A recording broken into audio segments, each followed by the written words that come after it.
with your CIGTV News Update. I'm Edlin Ruiz in for Donna Bush.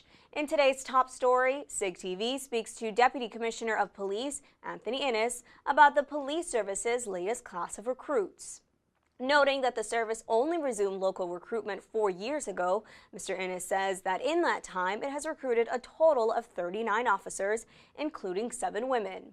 He went on to talk about the importance of building that local capacity. The immediate impact is that we have increasing numbers, and also, more importantly, we have an increased capacity in local officers, because we need to build local capacity, because as I've said, with suspending the local recruitment program for over 4 years, we lost that momentum in building local capacity.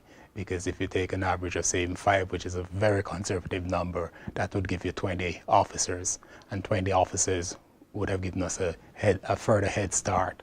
And as I've said, in the last 4 years, we've recruited over 39 officers. So that tells you something. It's having an impact, and we have only lost 3. So it is important to have that local capacity, because it's good for longevity, and also in terms of building the next generation of Caymanian officers. That is also impact that it will have on the organization and on the community as well, because people will be able to relate. We have a diverse community, so I don't want to put that aside, and that's why we have a diverse police service. But Caymanians expect to also see a Cayman police service that they can also relate to. The Deputy Commissioner expanded on the positive impact that local recruitment has had on the community. Probably most important thing is that Caymanians will see people that they know that grew up in the community, and the officers also will be interacting with people that they grew up with, live with, and that they can see people that they can relate to, and that it will also give them some sense of, maybe empowerment is not the right word, but also a sense of pride to see their own local, homegrown young men and women policing their communities. He adds that the police has also recruited 9 auxiliary constables and explained the importance of that role. Well, auxiliary constables are recruited in the same way as we recruit our new intake. They sit the same exam, they go through the same fitness tests, and they go through the same structured interview process, same vetting, everything. But what might happen is that they might fall short in one area that doesn't necessarily rise to the level to put them into fully trained police officers. So the auxiliary is also supposed to be providing support to police officers on the front line.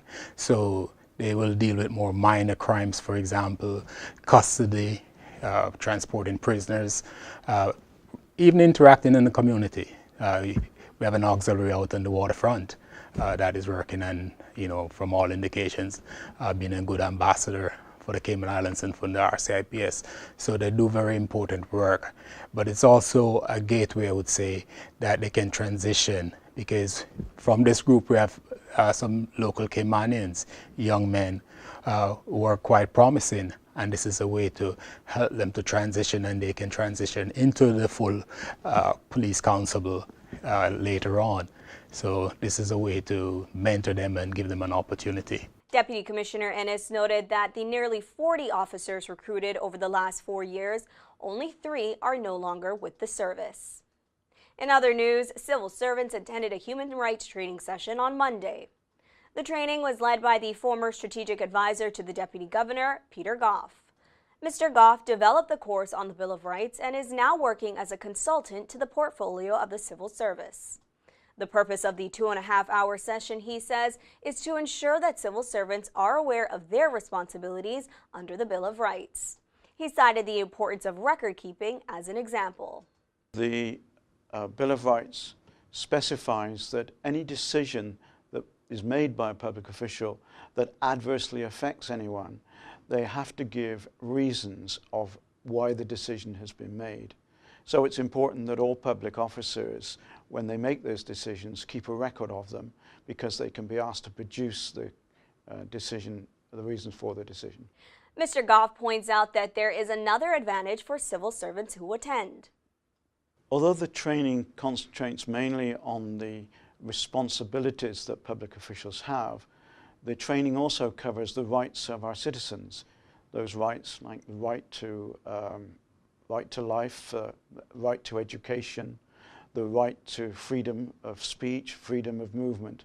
So the training not only covers what the civil servant or the public servant has to bear in mind when they make decisions, also gives them a flavour for what rights they have as citizens. The training, which is mandated by the Deputy Governor, began in 2012. In our final story, the Elections Office last weekend recognized a number of staffers for distinguished service. The reception held at Pedro St. James recognized employees for their work in the May 2017 general elections. Supervisor Wesley Howell presented the plaques to 3 veteran staffers. Rupert McCoy has put in 49 years of service, while Tosca Connor has served for 22 years. Retired registering officer for West Bay, Darlene Owens Elliott, put in 20 years. She was represented by her daughter, Kimberly Owens. Deputy Supervisor Susan Bothwell emceed the ceremony.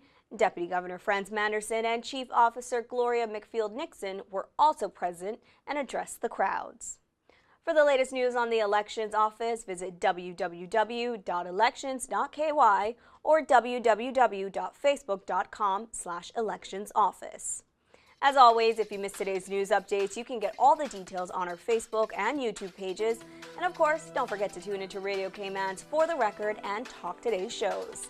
I'm Edlyn Ruiz. Have a good evening, and thanks for watching.